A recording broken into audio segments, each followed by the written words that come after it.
are you gonna concede the fact that you was incorrect on that point, or you still gonna say that he was the first, even though it says that this I Hugh Gwyn I was the first? conceded. I didn't know about Hugh Respect. Google, whatever. I can respect you for that, for I concede. conceded. I want to do a quick fact check real quick because you said that Anthony Joshua was the first slave owner in America. Was he black? I guess that's not true. First legal He slave wasn't. owner. He wasn't. There were. He You can came literally over. That's what I have. If you would give me opportunity to respond to you, that's not true. Slavery was already happening in America before he got over here. When he got over here, he was a slave owner, but it was completely different from or I'm sorry, the start of it. He was not the first slave owner. Slavery was already going on in America before he got here, I and never he said bought his that it own. was. If you I just said said he was the Anthony first slave Johnson owner, you just said he was the was the first slave first. owner. He was the There's no first legal slave owner. there's no paperwork on that. There's no Yes, paperwork it on that. I just is. looked I it can up. quote it to you right now. He was the Well, first legal he slave owner wasn't though. recognized He in court. wasn't. He wasn't. I'm lit, bro.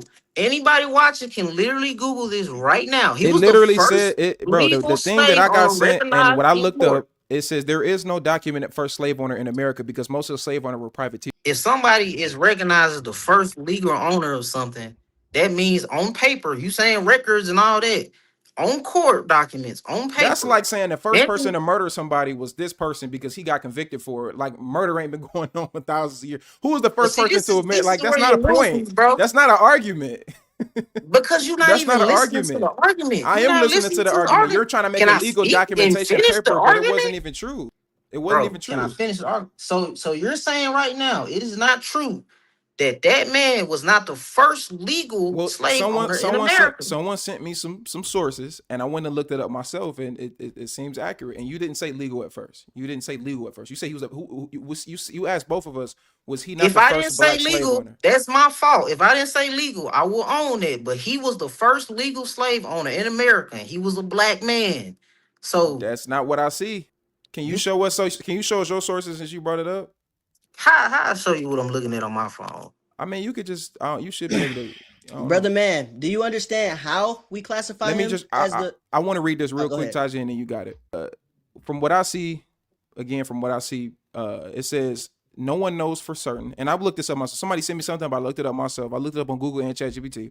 It says no one knows for certain. There is no document first illegal slave owner. People often confuse this with Anthony Johnson, but the historical record does not support calling him the first legal slave owner. What we do know is in 1619, Africans arrived in Virginia, but Virginia has not enacted a comprehensive legal slave code establishing hereditary chattel slavery. During the 1600s, colonial courts. Did you know that a black man, Anthony Johnson, won a court case in Northampton County County Court in 1655 to keep his slave John Casor, and the ruling became the first legal sanction of American slavery.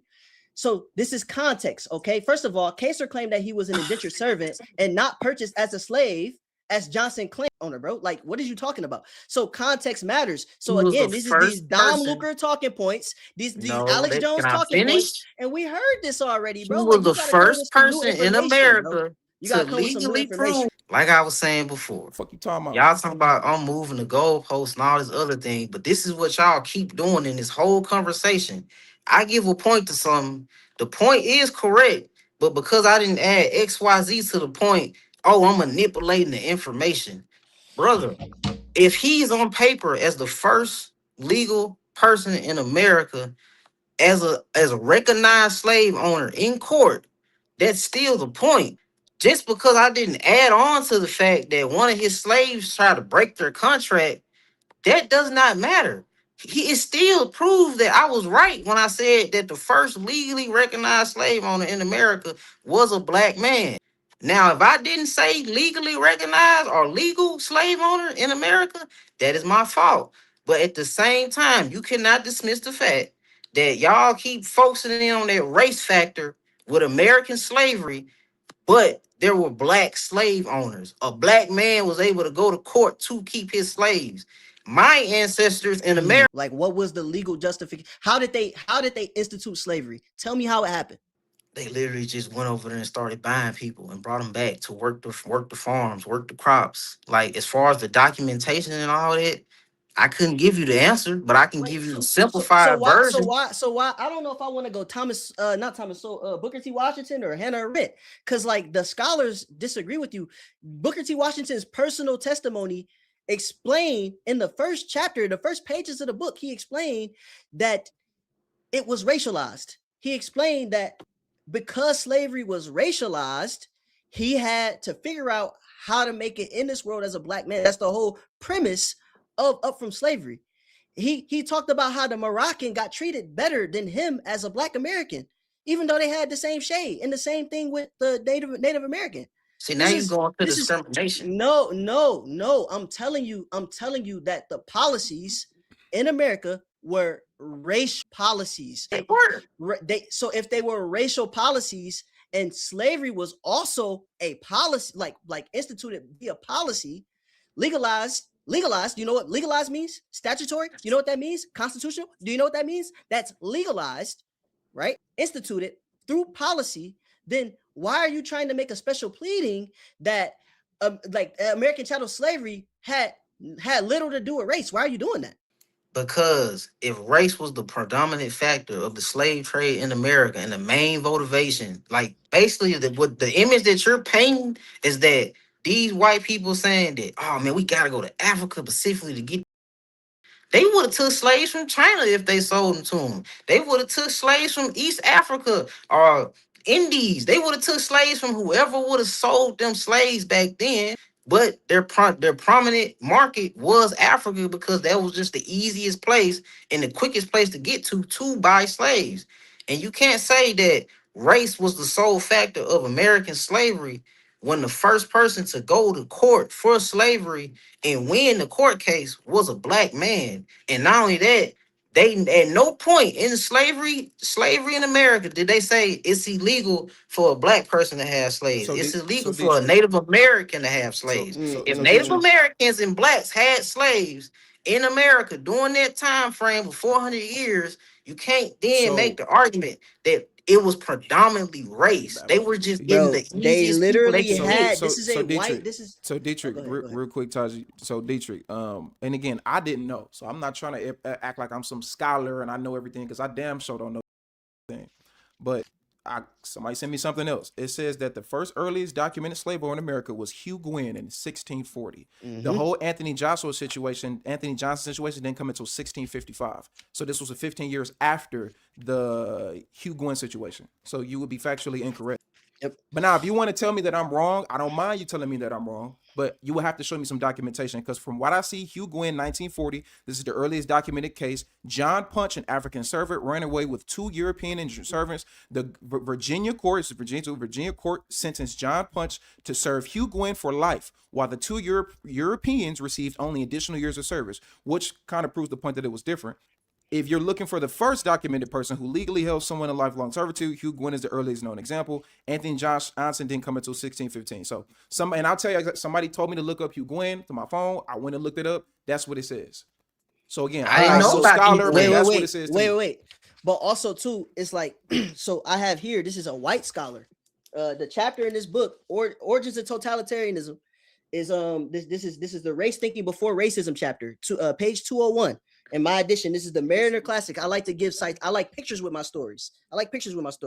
So she says here that imperialism would have necessitated the invention of racism as the only possible explanation and excuse for its deeds, even if no race thinking had ever existed in the civilized world.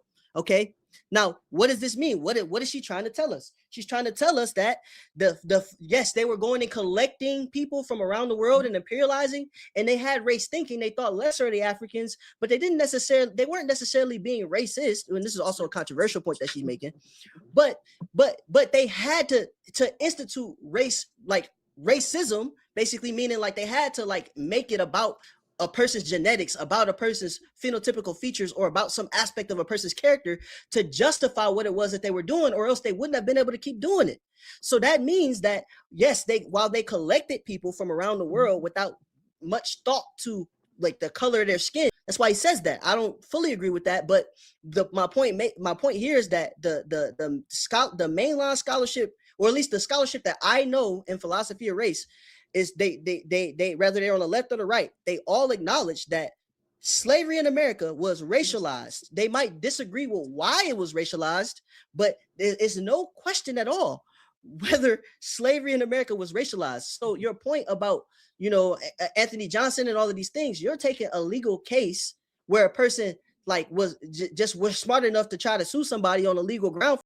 So now he gets like documented from a legal perspective as the first something, doesn't make him the actual first something. That's why Ant said if I got to be convicted of murder or be recognized as a murderer to be a murderer. Like this, if I'm not, so the first person who was recognized for unlawfully killing somebody is the first murderer. No, that's not true. People murder people and get off from it all the time. So I don't understand what the motive is, right? That's really what I'm getting to talking to another black person.